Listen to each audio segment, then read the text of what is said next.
Bueno, pues la clase de hoy versa sobre el tema de las adopciones internacionales. En concreto, vamos a analizar jurídicamente el sistema de la Haya, el sistema de las conferencias de la Haya en materia de adopciones internacionales y en concreto vamos a ver el convenio relativo a la protección del niño y la cooperación en materia de adopciones internacionales, ¿de acuerdo? Este tratado internacional. Pero antes vamos a hacer un aterrizaje a esto de las adopciones internacionales, que ya hemos hablado, pero simplemente como rasgos. Las adopciones internacionales están, como hemos dicho, están en auge, están en boom, sobre todo en países desarrollados. Entonces es una opción más de familia. O bien, evidentemente, pues personas que no pueden tener hijos y quieren y optan por esta figura de las adopciones internacionales, o bien también a mí me ha tocado llevar procedimientos de adopciones internacionales tanto a personas que no podían tener como a personas que ya tenían españoles, que ya tenían hijos y querían realizar una adopción internacional. Bueno, entonces para esto eh, ha intervenido el derecho internacional privado, en el sentido que ha intervenido para establecer un régimen jurídico común, homogéneo, en múltiples países, ¿verdad?, que generase un espacio, sobre todo, el reconocimiento de estas adopciones internacionales, de dotación de reconocimiento jurídico. Y ahí interviene el sistema jurídico de las conferencias de la Haya. Interviene con la implementación, sacar adelante este tratado internacional, del cual Costa Rica forma parte, eh, España también, la Unión Europea, múltiples, evidentemente, de países latinoamericanos. Es uno de los grandes tratados internacionales también que contiene normas de derecho internacional privado, con más firmas, con más adhesiones. Un tratado internacional de naturaleza multilateral que nace en 1993, 29 de mayo de 1993, y que lo que va a buscar es el establecimiento, como les dije, de un espacio común, un espacio jurídico común, ¿sí?, donde se reconozcan los efectos jurídicos de las adopciones internacionales. ¿Sí? Este tratado internacional parte del concepto de adopción, articula el concepto de adopción partiendo de un enfoque que podemos decir un enfoque de derechos humanos, ¿sí?, de derechos humanos. Entiende la adopción como una medida siempre a favor de los intereses de ese niño y de esa niña. Va a entender la adopción internacional como un recurso extraordinario, y hablaremos sobre este tema. Es decir, les adelanto, se entiende la adopción internacional y pide así a los Estados que sea entendida y que sea implementado en su derecho interno, que se aprueben las adopciones internacionales, pero cuando los demás, eh, las demás opciones hayan quedado descartadas, ¿eh? Las demás opciones hayan quedado descartadas. La opción de adopción nacional, la primera opción, ¿no?, de que el niño y la niña tiene que estar, lo ideal, ¿no?, ideal es que esté con sus padres o con sus abuelos. Pero cuando esto no es posible, cuando digamos que la familia de origen, digámoslo así, es tóxica, ¿no?, han sufrido abandono o malos tratos, etcétera, cuando tampoco cabe la adopción nacional.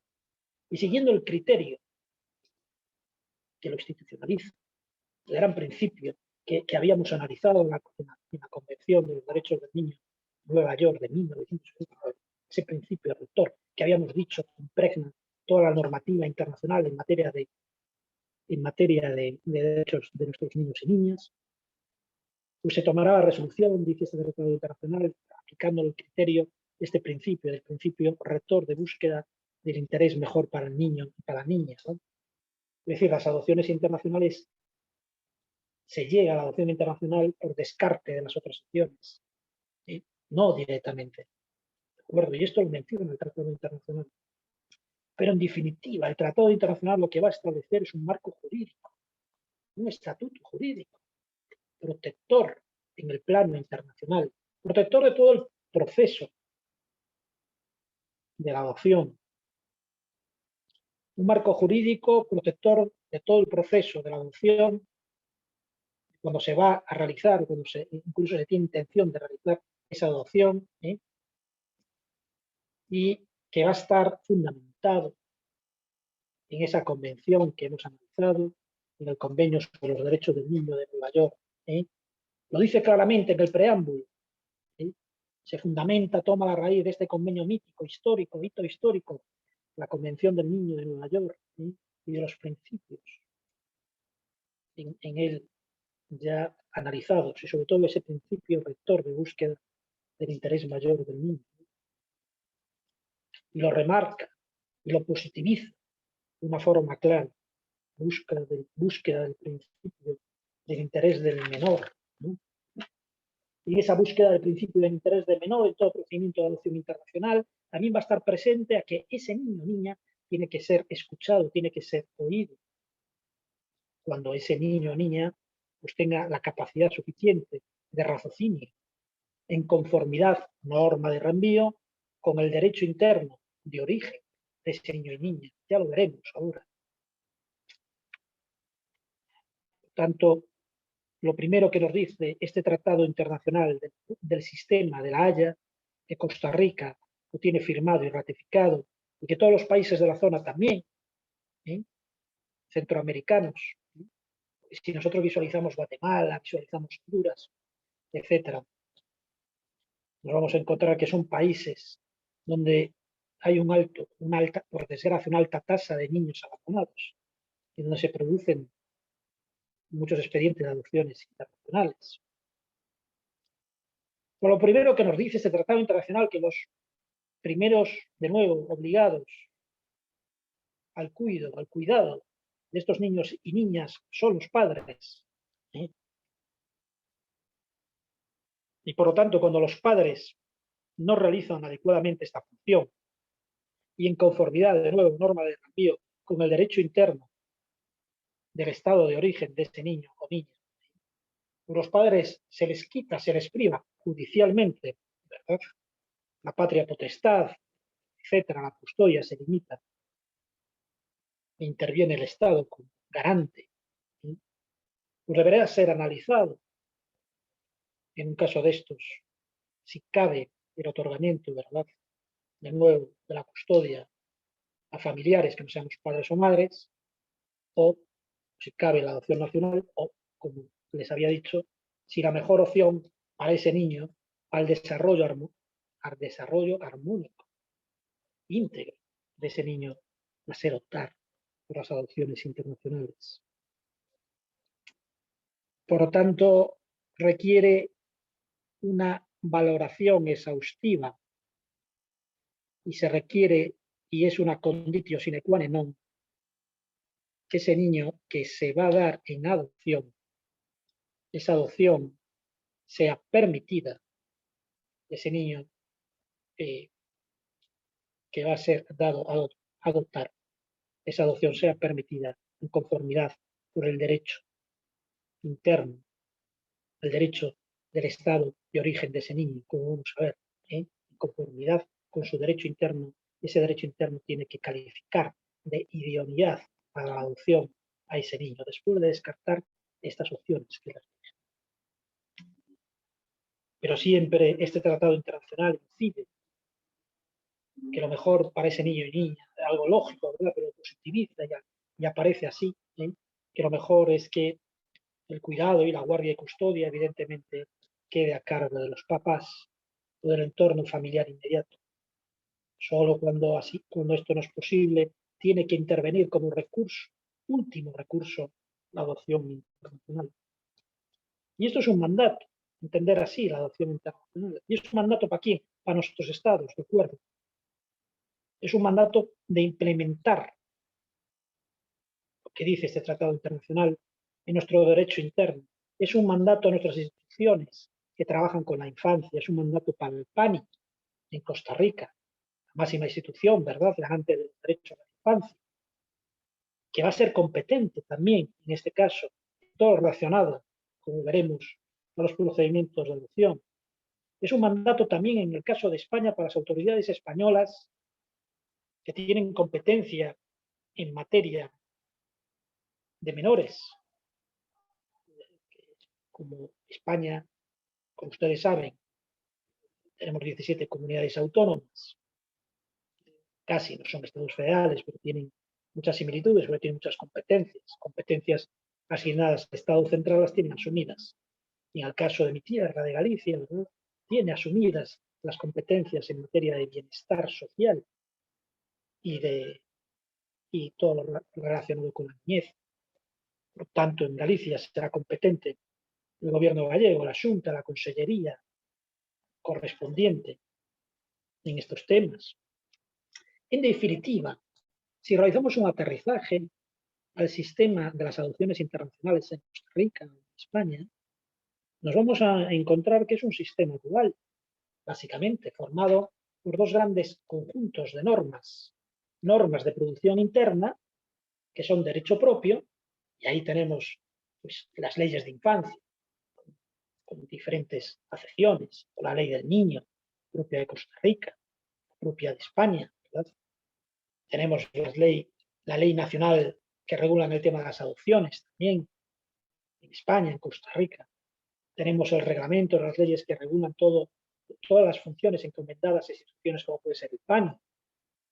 Como les dije, ¿verdad?, la Consellería de Asuntos Sociales y de la Niñez en Galicia, ¿no?, la respectiva de Madrid, etc., ¿no?, la respectiva de Länder en Alemania, ese Estado federal. ¿Sí?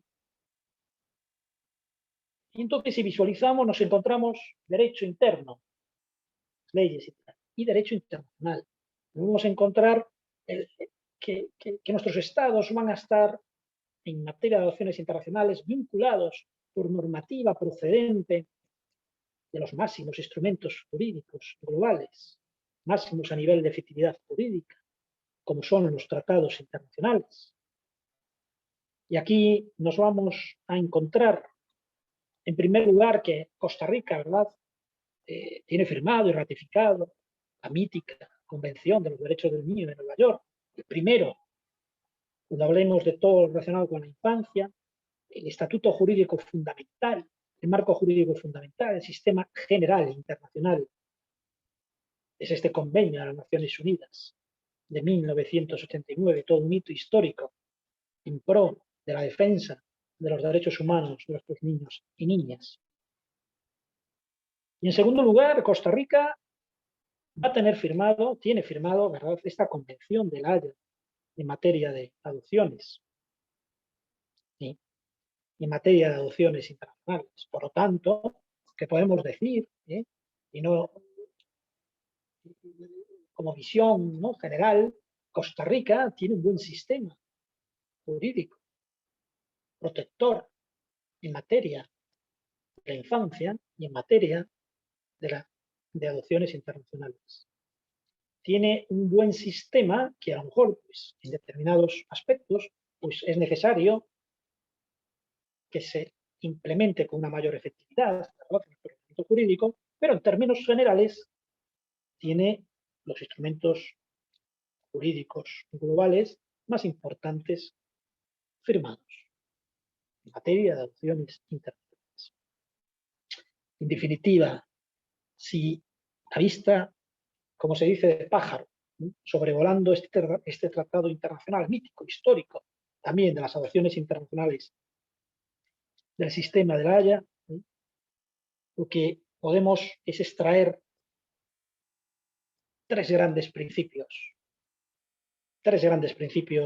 rectores, tres grandes fundamentos, tres grandes piedras angulares, a través de los cuales se va a crear todo lo demás.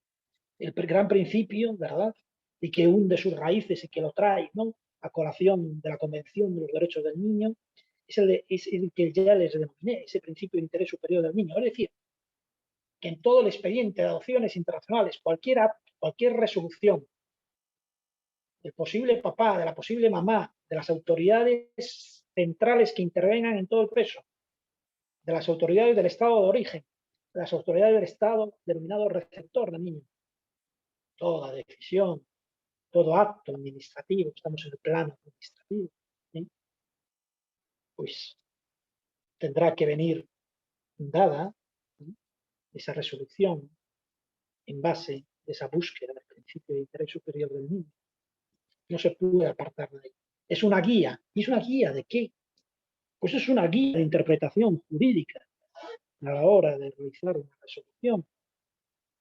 Y ese principio de interés superior del niño, a la hora interpretativa, de nuevo, tiene que realizarse esa interpretación en conformidad, no solamente con la Convención de los Derechos del Niño, sino en conformidad con la jurisprudencia internacional existente también en materia de los derechos humanos y derechos del niño por parte de los tribunales internacionales, ¿no?, de las Naciones Unidas, ¿no? Eso, en primer lugar, ¿no?, como gran baluarte, pilar fundamental. Como, como segunda piedra angular, nos vamos a encontrar que este Tratado Internacional de las Naciones Unidas lo que va a articular es un sistema de cooperación judicial internacional. Es que seguimos estando en el plano de la cooperación judicial internacional. ¿Qué pasa? Que aquí bajamos al terreno concreto de nuestros niños y niñas, al terreno concreto de la articulación de una acción de cooperación judicial internacional. ¿Para qué?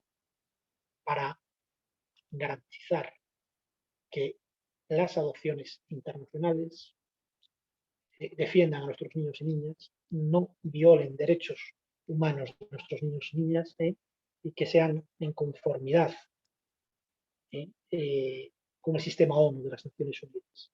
Y sobre todo, y este es el fundamental, ¿no?, es que se genere un espacio jurídico común. De nuevo, la acción de cooperación judicial internacional, qué importante. Sin acción de cooperación judicial internacional, el derecho internacional privado, la solución de un litigio, bueno, sacar para adelante un expediente de adopciones internacionales, como mínimo, no se resentiría la eficacia jurídica, sino que no existiría esa eficacia jurídica. Y aquí enlazo con el tercer pilar fundamental, así a vista de pájaro, ¿sí?, de este tratado internacional, que establece y que positiviza el reconocimiento jurídico de la adopción, el reconocimiento jurídico de la adopción internacional en todos los estados, parte de este tratado internacional. ¿Y esto qué es? En definitiva, esto lo que significa es que esa adopción internacional, que se va a realizar, por ejemplo, en Costa Rica, para llevar a ese niño a España, que se inicia en España, pues quiere una ciudadana española realizar esa adopción, una mamá soltera, por ejemplo, ¿eh? Y digo esto porque no hace acepción tampoco este tratado internacional, es decir, cabe la posibilidad, evidentemente, de que las adopciones internacionales sean realizadas por una persona, ¿eh? Es decir, o por una pareja de hecho, o de derecho. Y esto es importante. Y esto es importante también decirlo porque se ha roto también en ese sentido viejos planteamientos también arcaicos, ¿no?, donde se rompe también con grados de familia, ¿eh? Entonces, al final esto se centra en una evaluación, ahora lo vamos a ver, ¿no?, una evaluación de idoneidad, ¿no? Y esa evaluación de idoneidad de esa persona que quiere adoptar no deja de ser una evaluación de la capacidad que tiene esa persona del querer, de amar, de ser papá o de ser mamá. Eso lo vamos a ver ahora. Y les hablaré de mi experiencia personal en funciones consulares, porque el consulado también va a intervenir en estos procesos de adopciones internacionales y a mí me tocó llevar el acompañamiento, me gusta más la palabra de acompañamiento, ¿sí? a personas españolas que adoptaron niños hondureños. Y ahora les voy a comentar, porque una cosa es la teoría y otra cosa es verlo en la práctica, ¿verdad? Y que, bueno, pues eh, la práctica siempre enriquece más. Entonces, en este tema, por ejemplo, hablo de lo vivido, ¿eh? en base a lo jurídico, pero también les hablaré de mi experiencia vivida, acompañando estos procesos desde el consulado de personas, ¿verdad?, españolas que adoptaron niños hondureños. Es que la adopción en sí, cuando se hace bien, salva vidas. Y salva vidas no es que decir, bueno, los buenos de Occidente, vamos a salvar vidas a pobrecillos, ¿no? Pobres, ¿sí?, latinoamericanos o africanos. No, no, no. Salva vidas recíprocamente, porque esa mamá que quiere ser mamá y que no puede a lo mejor, pues al final pues tiene su hijo. Y ese niño que está en un orfanato, con toda esa realidad tremenda, y aunque esté bien cuidado, es un orfanato, pues, pues también encuentra un tesoro, ¿no? El mejor tesoro, que es una familia, una mamá, un papá, ambos que lo quieren, ¿verdad? Vamos a ir poco a poco. Por lo tanto, esos tres pilares. Principio, rector, siempre todas las decisiones a favor del niño y la niña. Segundo, se articula un sistema de cooperación judicial internacional, un espacio común. Y tercero, es la positivización de lo que podemos denominar la eficacia extraterritorial de estas adopciones internacionales. Rompe el principio de territorialidad, ¿sí?, y se introduce el elemento internacional en la adopción. Por eso se diferencia, evidentemente, como les decía en el primer acercamiento a las adopciones, en lo que es la adopción nacional. En este caso, se incorpora el elemento internacional tan propio de nuestro derecho internacional privado, porque aquí lo que nos vamos a encontrar, siguiendo la definición, ¿verdad?, clásica del derecho internacional privado, es una coexistencia de varios ordenamientos jurídicos. Nos vamos a encontrar con personas físicas. Aquí son personas físicas. Pues ese es el español o la española que quiere adoptar un niño tico costarricense, y el niño es persona física. Y se produce el encuentro. Esto es como un encuentro entre dos mundos, nunca mejor dicho. Suena un poco a película, pero evidentemente se produce un encuentro cultural. Esto no le da tiempo ahora para hablar. Tengo hablado sobre estos temas también relacionados con este punto de las adopciones también internacionales y el factor cultural. El encuentro entre dos culturas. ¿Sí?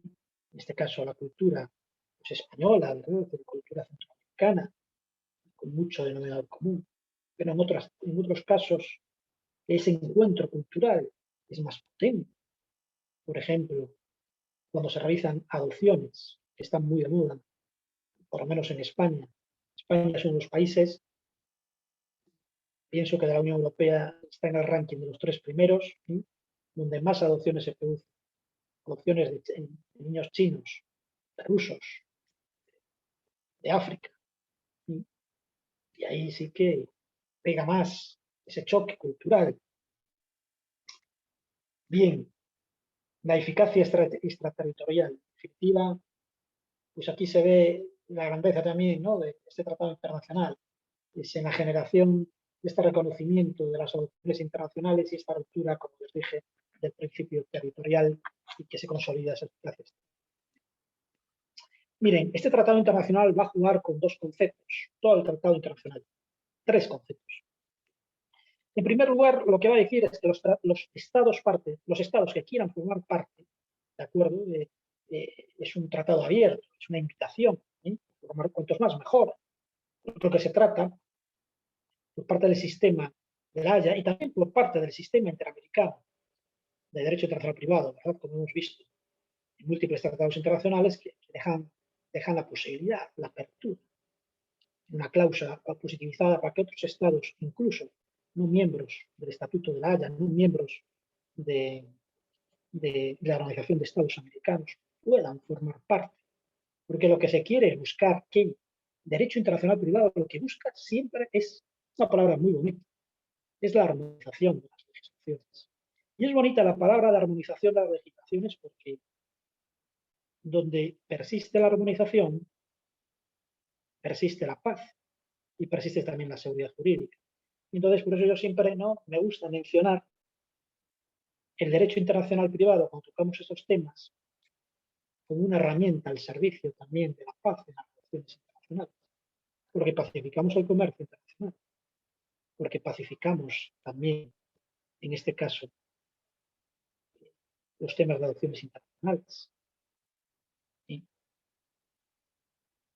Entonces, van a aparecer diferentes, una estructura, ¿no? Ahora que os voy a explicar lo que decía. Bueno, en primer lugar, dice que a todo Estado que quiere formar parte tiene que comprometerse a establecer una autoridad competente.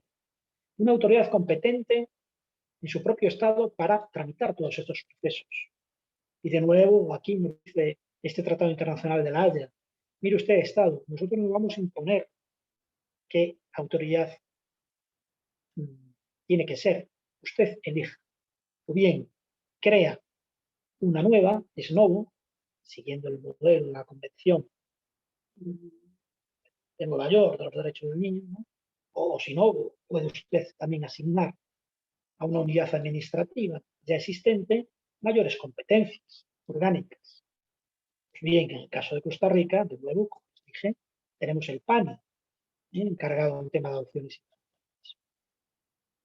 ¿De acuerdo? Bien.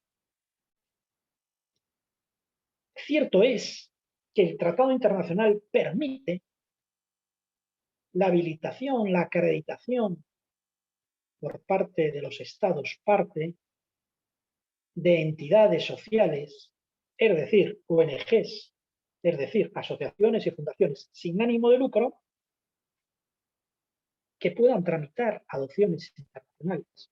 Son las denominadas en España ECAIS, pero en definitiva, estas asociaciones, estas fundaciones no tienen que tener interés de lucro y la acreditación de las mismas tiene que ser dada, viene dada en conformidad al derecho interno de donde se hayan constituido las mismas. ¿Sí? Es decir, Costa Rica puede autorizar, y me imagino, no sé cuáles son, ¿verdad? Puedo intuir alguna, ¿verdad? Tiene alguna fundación, sobre todo, una asociación, que trabaja la infancia y que también está acreditada para actuar como, eh, como institución que puede emitir lo que se denomina también certificado de idoneidad en materia de adopciones, tramitar expedientes de adopciones, etc. ¿No? De acuerdo. Otros dos conceptos presentes en la estructura de este tratado internacional va a estar presente, va a estar constantemente. Es la figura del estado de origen y el estado de recepción.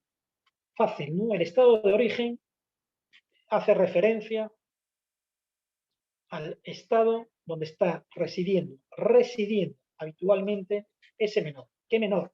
El menor que se quiere adoptar. ¿De acuerdo? ¿Sí? Entonces nos vamos a encontrar múltiples disposiciones que va a hacer que este tratado internacional va a hacer una remisión, norma de reenvío clásica de derecho internacional privado al derecho propio del estado de origen. O también nos vamos a encontrar con normas de reenvío propio de este tratado internacional. Norma de reenvío es la clásica. del derecho internacional, que nos va a remitir al estado de recepción. ¿Qué es el estado de recepción? Pues el estado de recepción es en donde residen esa persona o personas que quieren realizar la adopción. ¿Sí? Estado de origen, residencia habitual de ese menor que se quiera adoptar, de ese niño o de esa niña. Y estado de recepción es donde reside la persona, las personas que quieren adoptar. Importante también señalar, no hay que olvidarnos, de que nos encontramos con un tratado internacional que se refiere solamente a un tipo de adopciones. Y esto hay que tenerlo muy claro. ¿Y a qué tipo de adopciones se refiere? Solamente se refiere a adopciones que van a generar vínculos de filiación, que al final, cuando se consolida una adopción en ese niño, es tan niño como el biológico. Y evidentemente no se puede hacer acepción ninguna. Atentaría, ¿verdad?, contra un derecho humano y contra el principio de discriminación en materia de hijos. No se puede hacer, evidentemente. Parece que es una obviedad, pero hay que decirlo y hay que matizarlo. Y esto realmente, es decir, separa, este tratado internacional no se aplica, por ejemplo, a supuestos de custodia temporal, ¿eh? O permanente, etcétera, como se le quiera llamar, o transitoria, en conformidad con el derecho interno de cada país. Solo se va a aplicar para establecer vínculos permanentes de filiación toda la vida. ¿Sí? De acuerdo. ¿Y cuándo entra en vigor propiamente este tratado internacional? ¿Cuándo entra en vigor? Pues entra en vigor toda esta materia siempre y cuando estamos hablando de que va a entrar en vigor, es otra obviedad, evidentemente, entra en vigor si el estado de origen y el estado de recepción forman parte de este tratado internacional, si no, no. ¿Sí? ¿De acuerdo? ¿Sí? Está vinculado a que forman parte de este tratado los países. Esto es obvio, es internacional público básico, ¿no? Pero esto hay que... Entra en vigor cuando un niño ¿sí?, es trasladado de inmediato a un futurible, o va a ser trasladado, ¿sí?, de su estado de origen al estado de recepción. En ese traslado, o que va a ser trasladado, todo este proceso va a estar presente este tratado. Pero todo este proceso de adopción va a estar vinculado también a una figura que aparece de una forma resaltada en el tratado internacional, denominada el acto de aceptación, que es un acto jurídico y que se dice para que despliegue efectos. Esta adopción internacional es conditio sine qua non la aceptación. ¿La aceptación de qué? De la adopción. ¿Por parte de quién? Aceptación por parte de la mamá, del papá o de los papás, de quien haya instado el procedimiento de adopción, y la aceptación también por las autoridades encargadas. Por lo tanto, el acto de aceptación es un acto jurídico, es una condición necesaria para que este tratado internacional despliegue efectos jurídicos. Y hablo de la autoridad de los padres, que es lógico, ¿no? Al final, pues, uno se embarca en el procedimiento, en un expediente de adopciones internacionales y tienes que ser consciente, evidentemente, de lo que significa. Y lo que significa al final es que, si todo va bien, vas a tener ahí un hijo, ¿verdad?, que no se puede hacer acepción. Es decir, entonces, tienes que aceptar, ¿no?, la aceptación. Pero también las autoridades tienen que dar el visto bueno a todo el proceso, como vamos a ver. Las autoridades del estado de origen y el estado de recepción tienen que examinar y fiscalizar todo el proceso. Ahora vamos a ver, que es interesante, y lo vamos a ver ya con una visión práctica, ¿sí?, los expedientes que he llevado yo, ¿sí?, que me ha tocado.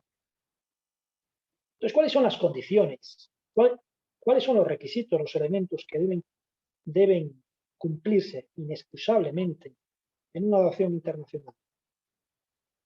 ¿Cuáles son? Y que el Tratado Internacional los enuncia y que yo como profe pues paso a expresarlos, ¿no?, de una forma didáctica breve, pero que los tengan claro.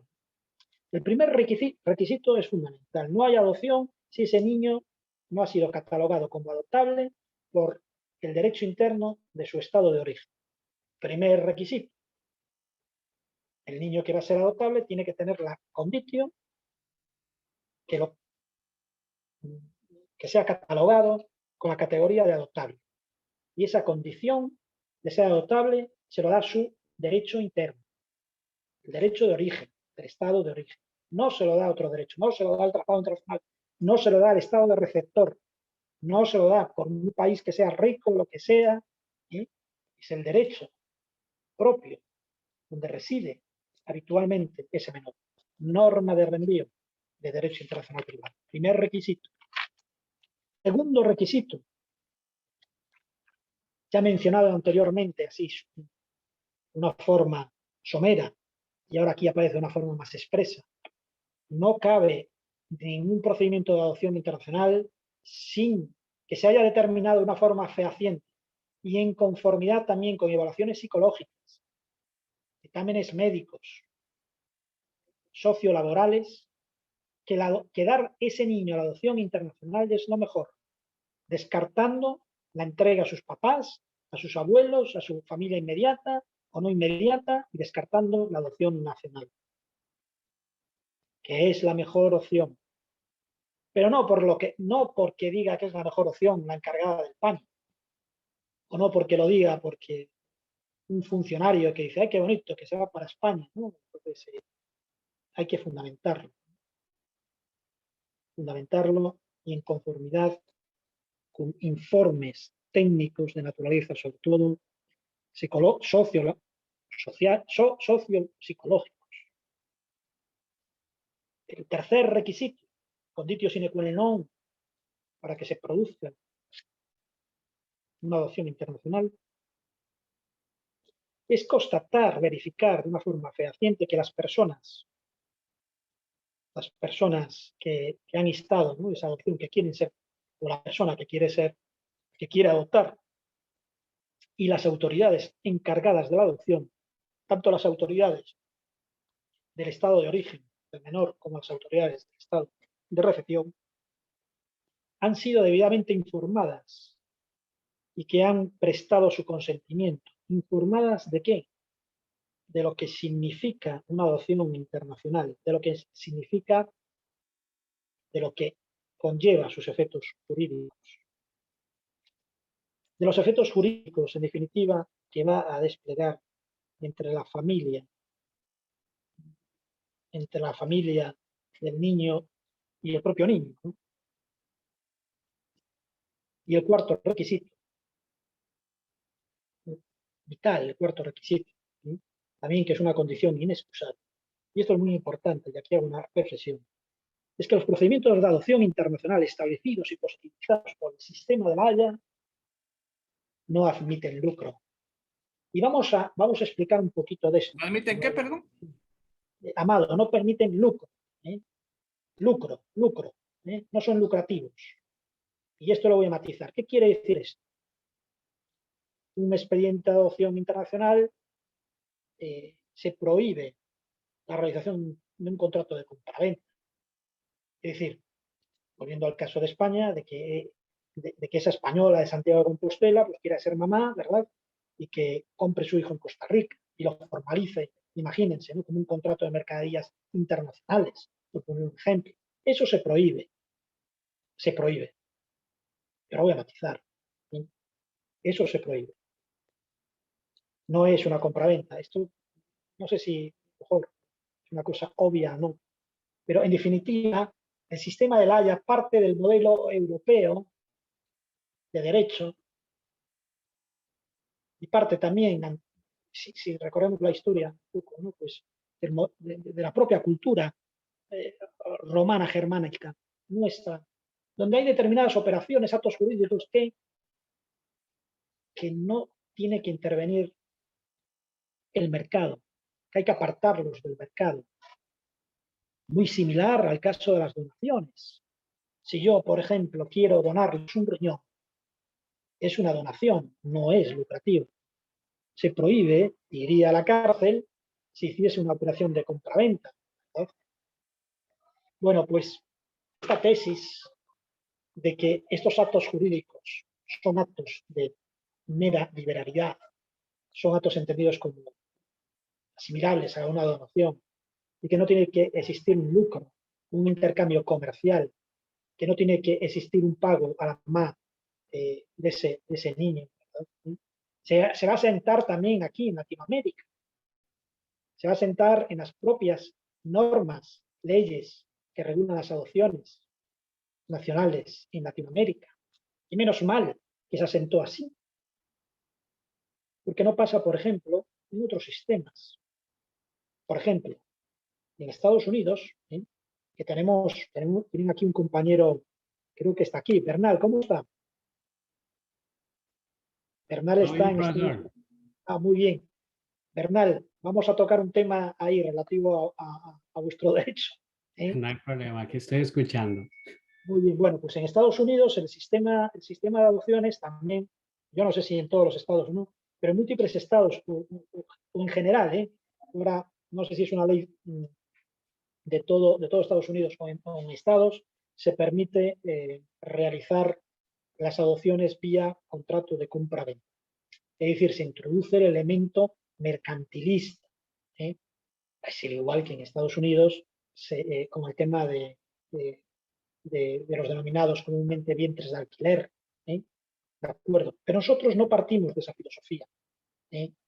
Entonces se rechaza eso. Claro, y esto ya hago una crítica también, una visión mía humanística, ¿verdad? Lo peligroso que es esto, ¿no? Pues tú abres la puerta al tema de la introducción de los dineros, como se dice, ¿no? Y nos vamos a encontrar de nuevo que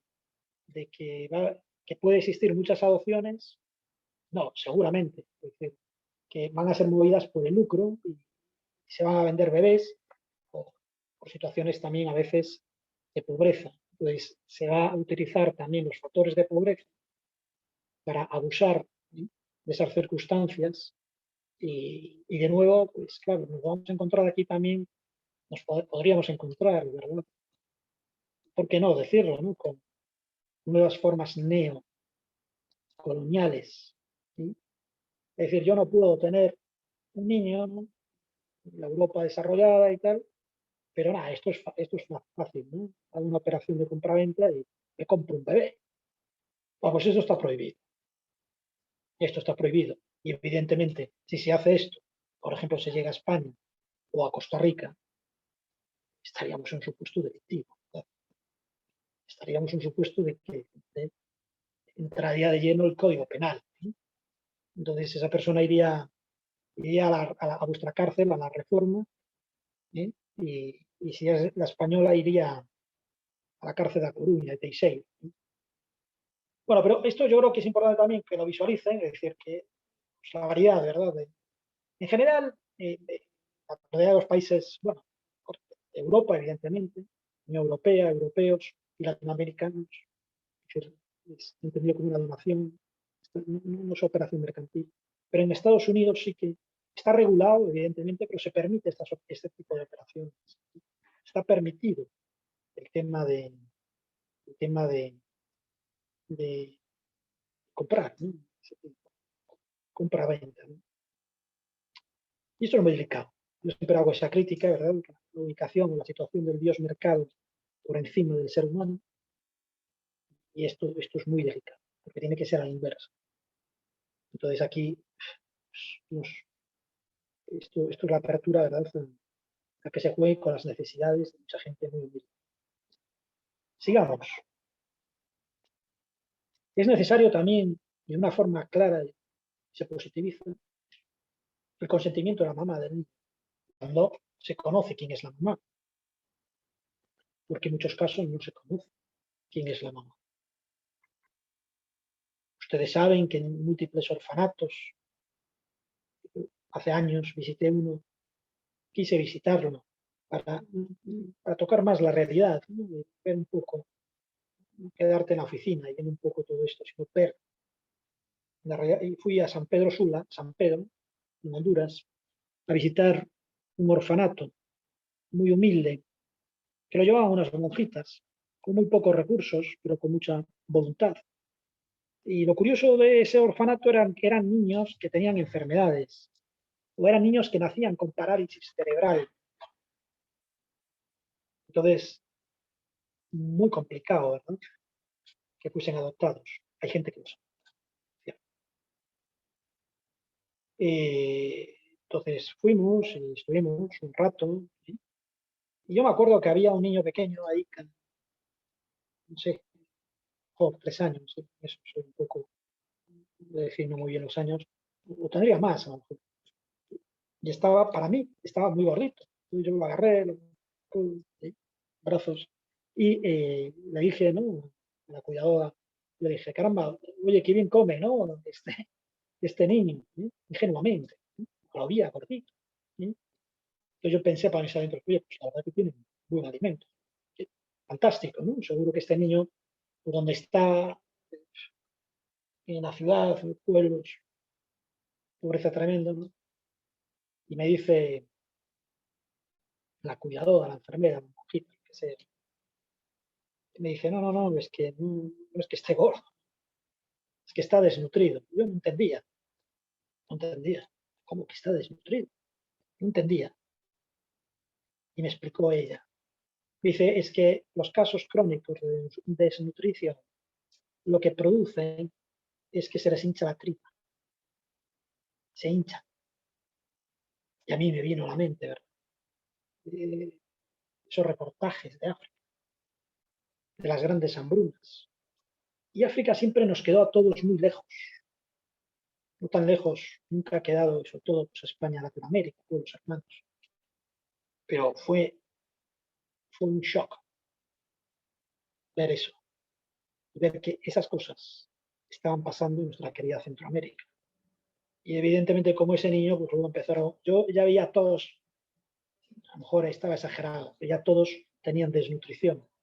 Y quizás no estaba exagerado, sino que eh, apliqué ese realismo. Bien, anécdota esa, ¿verdad? Luego hablando con los del orfanato, y dice, oye, qué importante sería que visualizasen más esto, ¿verdad?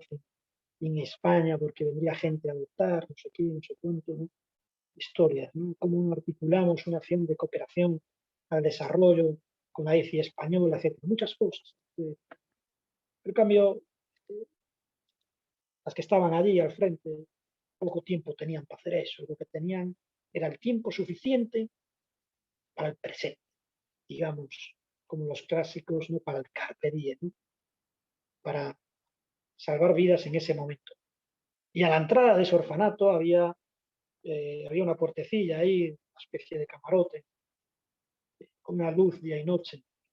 Pues alguna mamá quería dejar a su bebé, lo dejaba, lo introducía y sonaba una campanilla para que fueran a recoger.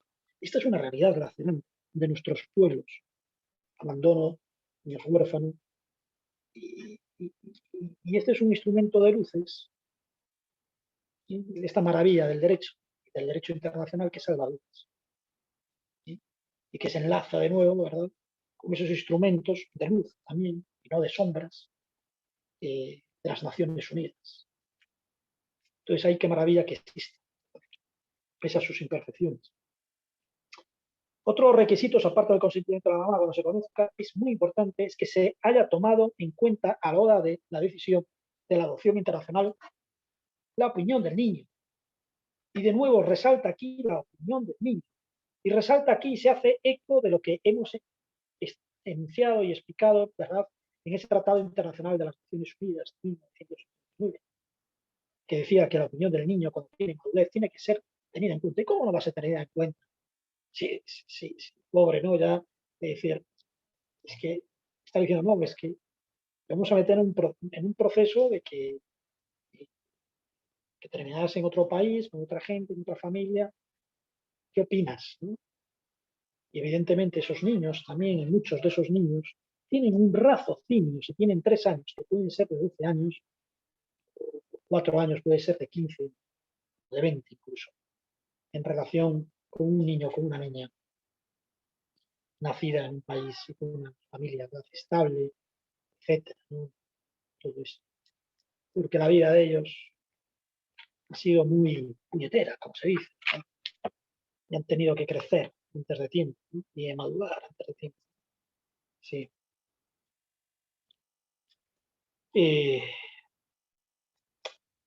Una regla importante, muy importante. Bernal, adelante. No, profe, así como comentario, que este tema es muy interesante y también hace poco, digamos, en países en crisis, Ajá, ¿verdad? De guerra, y además hace poco se dio un caso aquí en Estados Unidos de una pareja que aprovechando el conflicto bélico en Ucrania, se fueron a Ucrania a tratar de no adoptar, sino simplemente traerse niños de Ucrania hacia Estados Unidos y se ve cómo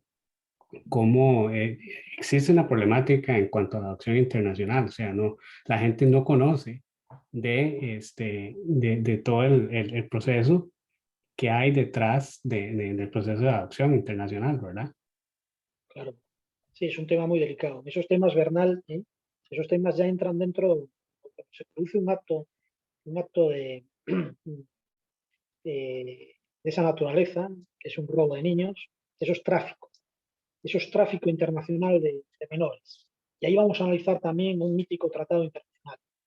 Estas clases sucesivas van a ser muy interesantes, porque vamos a ir analizando todos estos supuestos. Eso es tráfico internacional, muy delicado, muy delicado.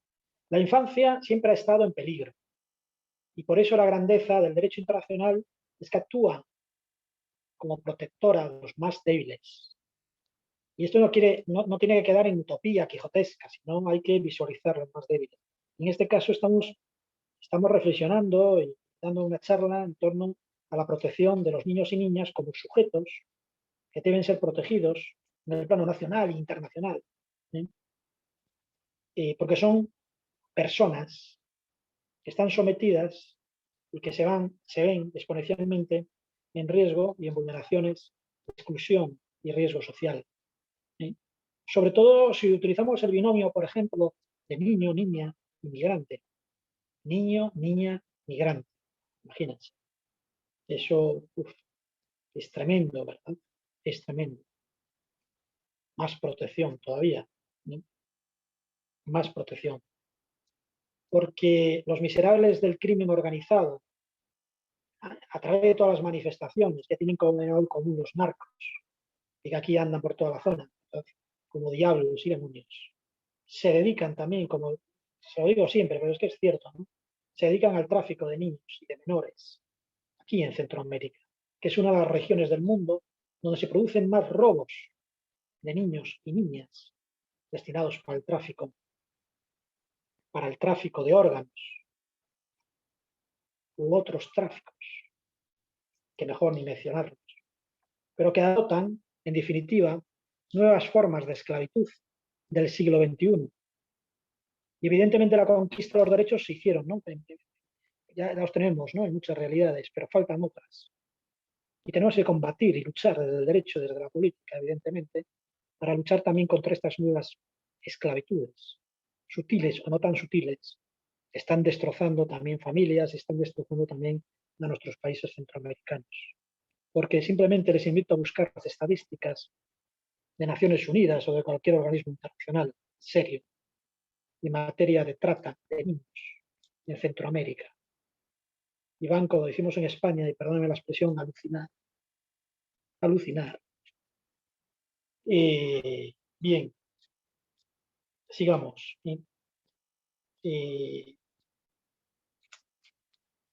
Regla importante lo que decía. Solo se podrá efectuar las adopciones internacionales cuando las autoridades competentes del estado de recepción, es decir, del estado donde se encuentra esa persona que quiere adoptar, haya emitido a esa persona, que ahora les voy a explicar, el denominado certificado de idoneidad. El certificado de idoneidad es un certificado de naturaleza jurídico-administrativa expedido, norma de reenvío, en conformidad con el derecho interno de ese país, pero que tiene que guardar relación, tiene que estar implementado, evidentemente, la norma, el enfoque de derechos humanos, ¿no?, que diríamos los internacionalistas, en conformidad con ese tratado internacional, de certificado de idoneidad. ¿Y qué es esto de certificado de idoneidad? Bien, pues ahora les hablo de mi experiencia en temas de certificados de idoneidad. Y así lo van a comprender mejor. Cuando una persona, y yo les voy a poner un ejemplo, cuando Cristina, la que vivía en Fene, cerca de Ferrol, en la provincia de La Coruña, quería adoptar a un niño hondureño, pero lo primero que hizo, se puso en contacto con nosotros, ¿sí? Llevábamos el tema del consulado, para saber lo que tenía que hacer. Bueno, ya había leído y tal, pero para saber qué trámites tenía que también realizar en Honduras. De esa primera reunión en el consulado, pues uno también pues ya tiene una entrevista y extrae conclusiones, que es necesario, porque luego usted tiene que emitir también un certificado, se pide preceptivo, en este caso de Honduras, las autoridades consulares, certificando, ¿verdad?, todo, la idoneidad, etc. Y bueno, pues uno lo recibe, ¿verdad? Entonces pregunta los porqués, etc., ¿no? Uno no es psicólogo, ni mucho menos. Pero evidentemente uno se cura de salud y lo primero que pide también son los antecedentes penales, ¿no?, y ve un poco otros criterios, ¿no?, de solvencia económica, etc. Pero luego, donde tienen que acudir y donde tiene uno que remitirlo también, si es un cónsul, ¿verdad?, pues las autoridades competentes en esa materia de ese Estado. En este caso, al ser ciudadana española y al vivir en Galicia, ¿sí?, pues tenía que acudir al gobierno gallego, ¿sí?, que era la autoridad competente por delegación, la autoridad central. Y ahí fue Cristina, ¿sí? Porque la otra opción también era acudir a una ONG, a una fundación, que tuviese la acreditación debida en conformidad con el derecho interno de, del Estado receptor, de esta Cristina, España, ¿verdad?, para actuar en el proceso de adopción. Lo que pasa, en el caso de Honduras hubo problemas, una parálisis de adopciones, y entonces muchas de las ONGs que se dedicaban también a trabajar con Honduras, pues dejaron de trabajar con Honduras, y pocas trabajaban con Honduras. Entonces, todo pivotaba, todo el procedimiento, había que establecer la relación directa con las autoridades centrales de Honduras, ¿eh?, y con las autoridades centrales, en este caso del gobierno gallego. Ahí fue Cristina.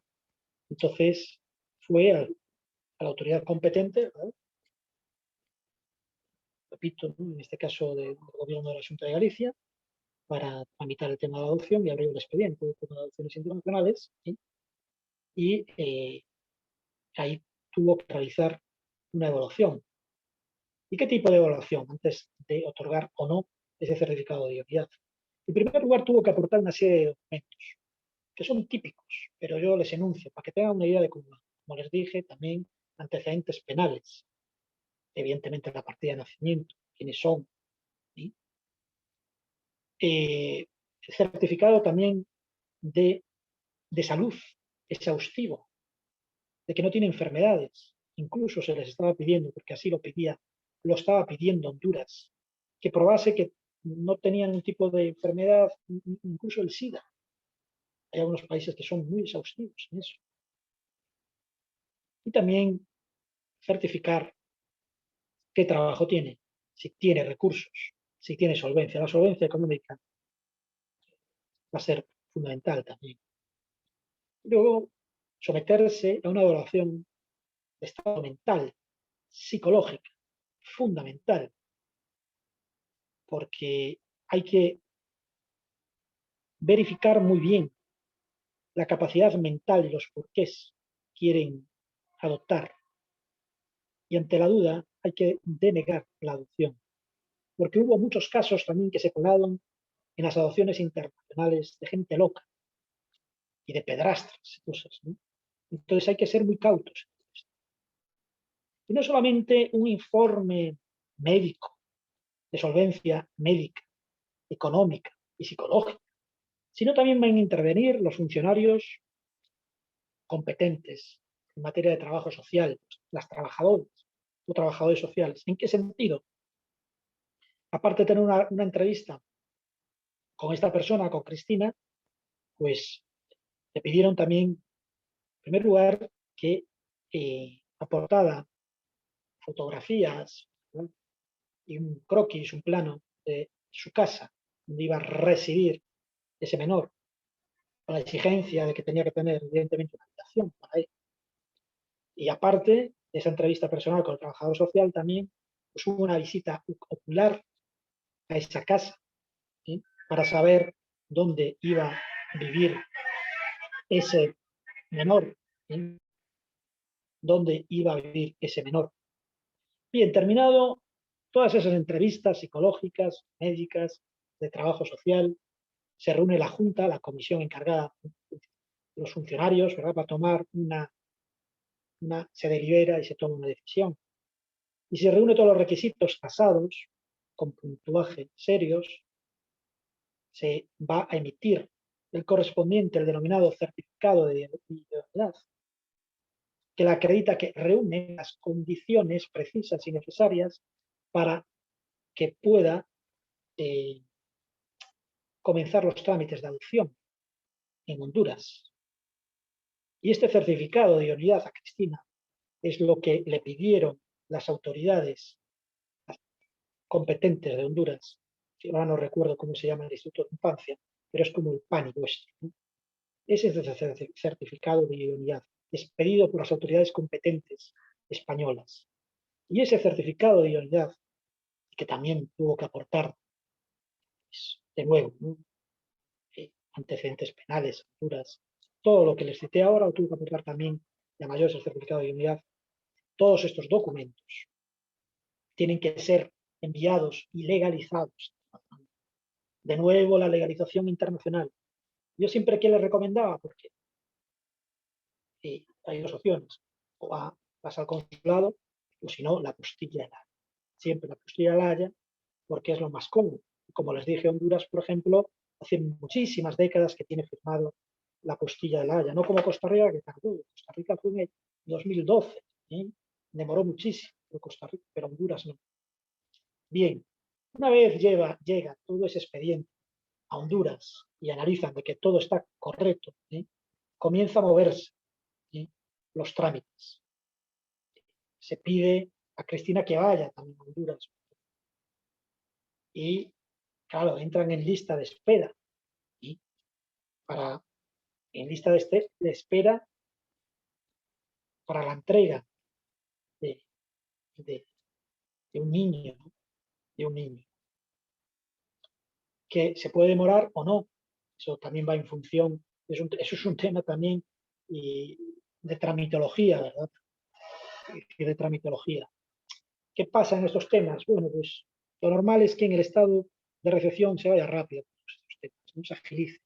Hay bastante sensibilidad en las administraciones, por lo menos en España, en los temas de adopciones internacionales y se agiliza todo esto. El problema viene también con la contraparte. La contraparte nosotros denominamos, ¿verdad? Es una expresión muy de cooperación al desarrollo, de cooperación internacional. En este caso, la parte hondureña, ¿verdad? De cómo va a funcionar. Ahí también tienes que ponerte en contacto en este caso, con un abogado, una abogada hondureña, para que tramite este procedimiento ante las autoridades, ¿sí? Y que lo puedan agilizar y que puedan llevarlo a buen puerto. Pero básicamente, esta es la estructura de la adopción internacional, ¿sí?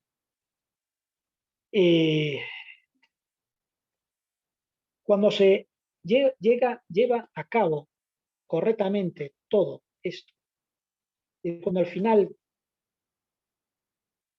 se otorga la adopción internacional, porque se ha verificado, ¿verdad?, de que reúne todos los requisitos establecidos en este tratado internacional, establecidos por el derecho interno. Miren, este tratado internacional establece como las pautas generales, condicio sine qua non, un ordenamiento jurídico estatal no puede escaparse de las mismas, pero no quita, y así a veces pasa en algunos, que puedan ser más exigentes. Lo que no pueden es obviar estos requisitos, pero pueden ser más exigentes. Puede ser más exigentes en obtención de más documentos, más pruebas, etc. Pero, como les dije, cuando ya se otorga esta adopción internacional y se produce la aceptación por parte de las autoridades centrales, por parte del papá, la mamá o ambos que quieren adoptar, se produce lo que se conoce el acto de reconocimiento jurídico de la adopción internacional. Se produce la certificación de la adopción internacional en conformidad con parámetros fundamentados en un instrumento jurídico global de primer nivel, como es este Tratado Internacional del Sistema de las Conferencias de la Conferencia de la Haya. Por lo tanto, una adopción, se dice una adopción certificada, como conforme al Convenio de la Haya, por la autoridad competente del Estado donde ha tenido lugar, aquí norma de reenvío, esto es muy importante, tiene que estar certificada esta adopción al final por ese Estado donde se ha efectuado, en este caso de Cristina versus Honduras, ¿verdad? Pues es Honduras, las autoridades de la infancia que certifican que está todo correcto, pues esta adopción será reconocida de pleno derecho en los demás estados contratantes, no solamente en España, sino en todos los demás países. Aquí vemos, al final, cómo la adopción internacional, siguiendo estos simples pasos, que son simples, pero claro, llevarlos a cabo, pues a veces es dificultoso, sobre todo, no tanto por sino por temas administrativos. A veces es mover el expediente administrativo, que es complicado. ¿Sí? Por eso siempre es muy importante en las adopciones internacionales que el que vaya a adoptar, ¿verdad?, que elija un país donde exista una ONG, una fundación que controle, que domine ese país, que sepa moverse en ese país. Porque si no va a ser muy complicado para esa persona. Va a ser muy complicado para esa persona. Decirles en cuanto al tema educativo, que se me había olvidado, ¿no? Y esto es un matiz. El Tratado Internacional es claro diciendo que no cabe, es decir, no se puede entregar dinero a la mamá. Y otra cosa es que no existan tasas administrativas. Por eso se dicen también que las adopciones internacionales, y es cierto, son costosas, aunque ahora han bajado mucho. Perdón, y depende a qué país. Pero sigue siendo costosas. Porque las adopciones internacionales así visualizadas, claro, decía en una charla, una conferencia, ponía ese ejemplo hace años, ¿no? Pues al final quien puede adoptar, quien puede realizar una adopción internacional en España es una persona, tienes que vivir bien, tienes que estar de clase media acomodada, ¿no? Como diría un amigo, tienes que ser un burgués, ¿no? Un burgués, ¿no? Cierto, porque si no, no vas a reunir las condiciones económicas, ¿no? Si estás con trabajos inestables, con precariedad y todo eso, no te van a conceder. Y es una lástima también, porque puede ser, ¿verdad?, una excelente mamá y todo esto, ¿no? Saca adelante ese niño. Seguramente lo vas a sacar adelante, pero eso lo midan con lupa, ¿sí?